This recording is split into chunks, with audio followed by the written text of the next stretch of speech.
Welcome friends, welcome to Niranjan home kitchen.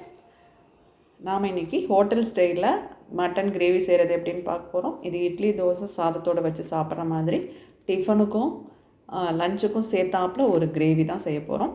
இது குக்கர்லேயே வச்சு 1 part gravy மாதிரி நம்ம செய்ய போகிறோம். சீக்கிரமாகவும் செஞ்சிடலாம், டேஸ்ட்டும் ரொம்ப நல்லாவே வரும். இதுக்கு தேவையான பொருட்கள் என்னென்னு பார்க்கலாம். நான் மட்டனை 4-5 தடவை கழுவிட்டு மஞ்சத்தூள் போட்டு பச்சை வாசனை போகிற அளவுக்கு நம்ம வதக்கி விட்டுறலாம். அந்த தண்ணியெல்லாம் வத்திரட்டும். வற்றினதுக்கப்புறமா நம்ம கொஞ்சமாக உப்பு சேர்த்துக்கலாம். தண்ணியெல்லாம் வற்றி வந்ததுக்கப்புறமா அரிசி களைஞ்ச தண்ணியை சேர்த்துக்கலாம்.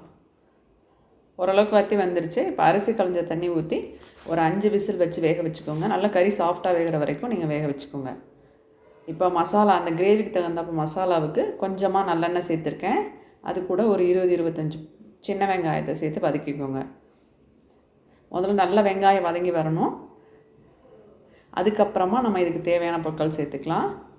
இது கூட பட்டை, கிராம்பு, மிளகு, சீரகம், சோம்பு,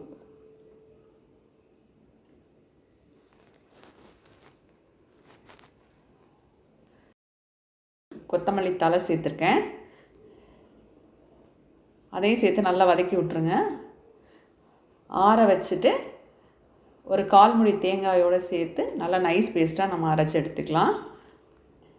இது வந்து 1/2 கிலோ மட்டனை, அதுக்கு ஒரு 1/4 மூடி அளவுக்கு தேங்காய் எடுத்திருக்கேன். இப்போ நல்லா மட்டன் வெந்து வந்துருச்சு பாருங்கள். இப்போ தாளிச்சிக்கலாம். ஒரு 2 டீஸ்பூன் அளவுக்கு நல்லெண்ணெய் விட்டு அதில் பட்டை, கிராம்பு, சோம்பு போட்டு தாளிச்சிட்டு அது கூட நம்ம வேக வச்சுருக்கிற மட்டனையும் சேர்த்துட்டேன்.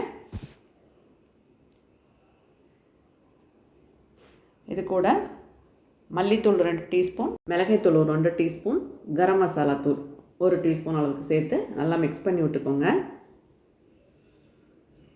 இது எல்லாமே வீட்டில் அரைச்ச மஞ்சத்தூள், மிளகாய்த்தூள், மல்லித்தூள். நல்லா கலந்து விட்டதுக்கப்புறமா நம்ம கொஞ்சமாக தேங்காய் சேர்த்துக்கலாம். அரைச்ச தேங்காய் விழுது சேர்த்துக்கிறோம்.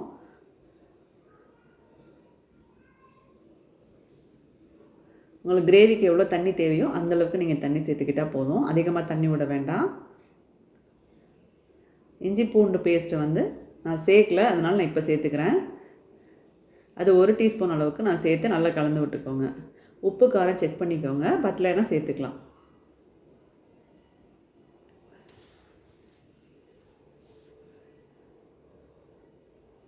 இப்போ ஒரு மூடி போட்டு 1 விசில் அளவுக்கு நீங்கள் வச்சு எடுத்துட்டிங்கன்னா நல்லா எண்ணெய் பிரிஞ்சு இந்த மாதிரி உங்களுக்கு கிரேவி கிடச்சிரும்.